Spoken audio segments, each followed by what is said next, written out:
வணக்கம் நிகிதா. அதாவது டிக்வா புயல் காரணமாக சென்னை விமான நிலையத்தில் இருந்து தமிழ்நாட்டில் மதுரை, திருச்சி, தூத்துக்குடி, சேலம் மற்றும் ஹைதராபாத், பெங்களூர், இலங்கை, யாழ்ப்பாணம் உள்ளிட்ட பல்வேறு இடங்களுக்கு செல்லும் 27 புறப்படும் விமானங்கள், அதே போல் 27 வருகை விமானங்கள், மொத்தம் 54 விமானங்கள் இன்று அதிகாலையில் இருந்து நள்ளிரவு வரையில் ரத்து செய்யப்பட்டுள்ளது.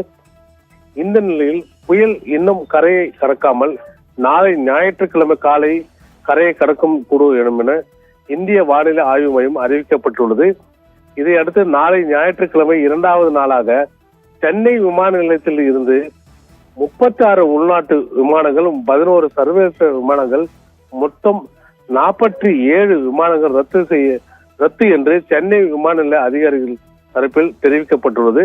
அதன்படி ஞாயிற்றுக்கிழமை காலை 6 மணியிலிருந்து இரவு 9 மணி வரையில் சென்னை உள்ள விமானங்கள், அதாவது விமானங்கள் இருந்து மதுரை, திருச்சி, தூத்துக்குடி, சேலம் ஆகிய இடங்களுக்கு செல்லும் 18 புறப்படும் விமானங்கள் நாளை காலை 8:40 மணியிலிருந்து இரவு 11:30 மணி வரையில் திருச்சியில் இருந்து மதுரை, தூத்துக்குடி, சேலம் ஆகிய இடங்களுக்கு இருந்து சென்னை உள்நாட்டு விமானங்களிலிருந்து வரும் 18 விமானங்கள் ரத்து என்று அறிவிக்கப்பட்டுள்ளது.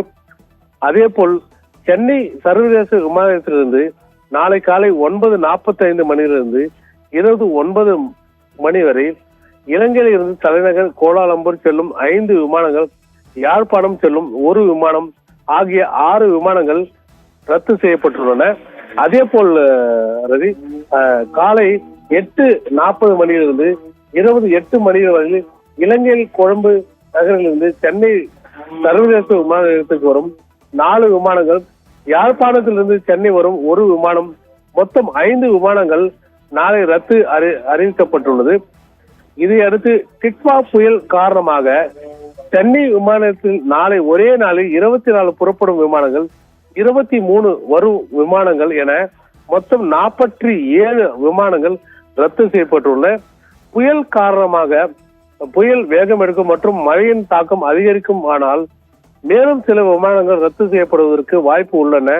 எனவே நாளை பயணிக்கும் விமான பயணிகள் அனைவரும் தங்கள் பயணிக்க வேண்டிய விமான நிறுவனங்களோடு தொடர்பு கொண்டு தங்கள் விமான புறப்படும் நேரங்களை, வரும் நேரங்கள் போன்றவற்றை கேட்டு அறிந்து கொண்டு அதற்கு தகுந்தது போல் பயணிகள் தங்கள் பயண திட்டங்களை வகுத்து கொள்ள வேண்டும் என்று சென்னை விமான நிலைய அதிகாரிகள் தரப்பில் தெரிவிக்கின்றனர்.